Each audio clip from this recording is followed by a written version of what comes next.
السلام علیکم، کیسے ہیں میرے سب بہن بھائی؟ امید کرتا ہوں آپ خیریت سے ہوں گے۔ سلطنت آف عمان اور سلطنت آف عمان کی خواہش اس وقت پاکستان میں ہر بے روزگار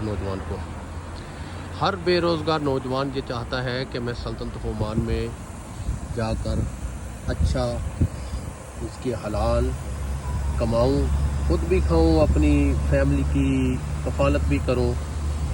لیکن میرے دوستوں، میرے بہن بھائیوں، فی الحال سلطنت آف عمان کے جو ویزے ہیں ان کے اوپن ہونے کی کوئی بھی اپڈیٹ نہیں مل سکی ہے۔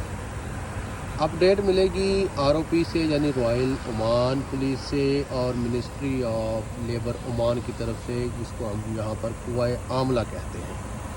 انتظار کیجئے، انشاءاللہ اللہ کے گھر کے سامنے کھڑے ہو کر کہہ رہا ہوں، کچھ معاملات ہیں جو طے ہو رہے ہیں، اور ان معاملات کے طے ہوتے ہی، ان معاملات کے بالکل درست ہوتے ہی امید کی جا رہی ہے کہ پاکستان کے لیے گڈ نیوز، اچھی خبر انشاءاللہ باذن اللہ بفضل خدا آ جائے گی۔ بس تھوڑا آپ کو انتظار کرنا ہے، صبر اور تحمل سے کام لینا ہے۔